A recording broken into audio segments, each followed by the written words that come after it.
Bonjour amis téléspectateurs d'Afrique Sport TV, bienvenue dans votre rubrique légende du mercredi 17 novembre 2021 que nous allons consacrer à une légende du football brésilien. Il s'appelle Ronaldo Luiz Nazario. Plus connu sous le nom de El Fenomeno, Ronaldo est considéré comme l'un des meilleurs avant-centres de tous les temps. Il l'a prouvé de par son parcours, à savoir le FC Barcelone, l'Inter de Milan, le Real Madrid, un très grand attaquant qui a remporté le Ballon d'Or, qui a remporté la Coupe du Monde. On se rappelle de la grande finale entre le Brésil et l'Allemagne en finale de la Coupe du Monde de 2002, Corée-Japon. Ronaldo était l'homme de la situation. Finaliste malheureux de la Coupe du Monde 98 avec l'équipe de France, il a marqué l'histoire du football. Sa trajectoire avec notre confrère Edouard Abetou. El Amin, il est considéré comme le meilleur avant-centre de tous les temps. Né le 22 septembre 1976 à Bento Ribeiro, Ronaldo, de son vrai nom, Ronaldo Luiz Nazario de Lima, est l'un des meilleurs footballeurs que le Brésil et le monde entier ait connu. Partons à la découverte de cette légende du football qui a hissé les couleurs du drapeau brésilien au devant de la scène mondiale. C'est dans le quartier pauvre de Rio de Janeiro, Bento Ribeiro, que Ronaldo a vu le jour le 22 septembre 1976. Il a été baptisé du nom du médecin qui l'a mis au monde et de son parrain. Né en parfaite santé, Ronaldo était un enfant pas trop turbulent qui se passionne pour le football dès sa petite enfance. Les clubs européens commencent à s'intéresser à ce joueur prometteur et son transfert chez le PSV Eindhoven est conclu alors que le mondial commence. Même s'il n'a pas beaucoup participé à ce mondial contrairement à celui de 2002, son équipe en est sortie vainqueur. Chez le PSV Eindhoven, il brille par son talent malgré les problèmes de santé, notamment du genou qui l'éloigne régulièrement du terrain. En 1996, il signe un contrat de 8 ans avec le FC Barcelone pour près de 18 millions d'euros. Là encore, il se montre talentueux et attire tous les regards. En 1997, il se vit décerner le Ballon d'Or devançant ainsi Zinedine Zidane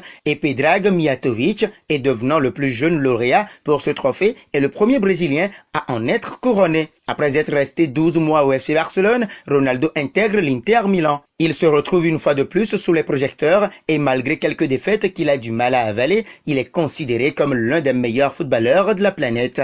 Entre 1998 et 2002, Ronaldo se fait rare sur le terrain à cause de diverses blessures. Il rate alors plusieurs matchs de l'Inter et s'écroule même sur le terrain durant la Coupe du Monde. Il est maintes fois hospitalisé et opéré, ce qui fit planer les doutes sur sa carrière. Malgré ses blessures, l'Inter ne souhaite pas se séparer du jeune prodige qui a prouvé son rétablissement total lors de la Coupe du Monde 2002. Le Real Madrid réussit tout de même à l'acheter pour la coquette somme de 42 millions d'euros. Une dépense qu'il ne regrette pas car Ronaldo se montre plus talentueux que jamais et remporte un second Ballon d'Or, un troisième titre de joueur FIFA de l'année et le titre de meilleur buteur du championnat d'Espagne. Malgré ses victoires au niveau individuel, sa nouvelle équipe peine à aligner les trophées. Et quand l'entraîneur Fabio Capello titularise Ruud van Nistelrooy à la place de Ronaldo, ce dernier décide de quitter le Real pour intégrer le Milan AC. Ronaldo intègre le Milan AC en janvier 2007.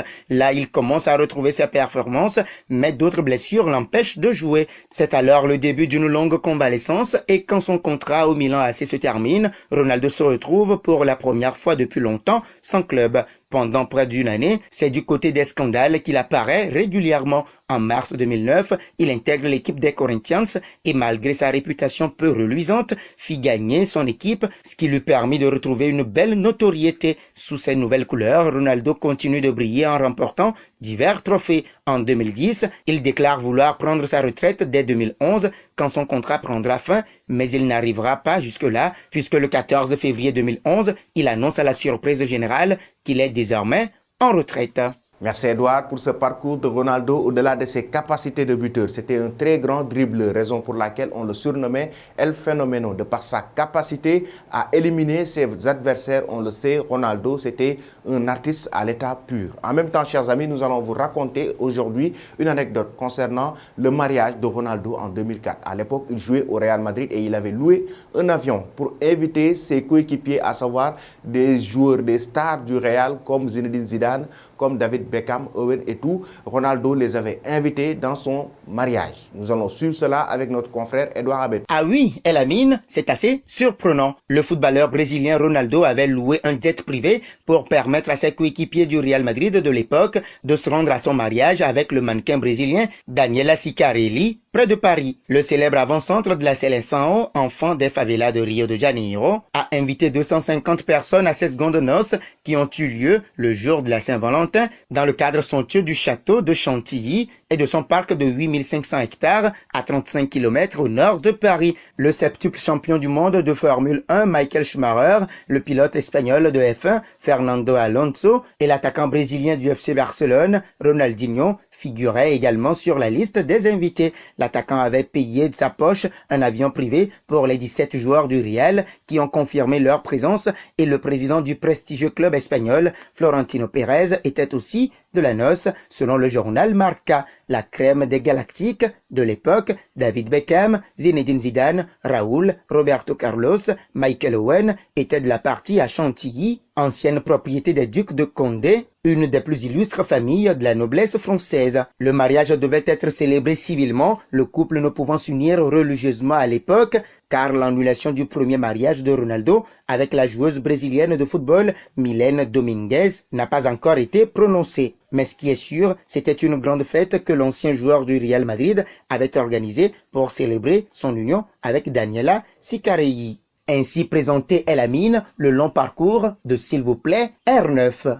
Et oui, Edouard, c'était un mariage de rêve que Ronaldo Luis Nazario avait organisé à Paris pour inviter ses coéquipiers, les stars, les galactiques de cette équipe du Real Madrid, mais en même temps ses coéquipiers de l'Inter de Milan. Chers amis, c'était tout pour votre rubrique légende de ce jour. Avant de vous quitter, la question concernant la légende du football brésilien. Combien de buts avait-il marqué dans sa carrière avec le club merengue, le Real Madrid? Merci et bonne journée.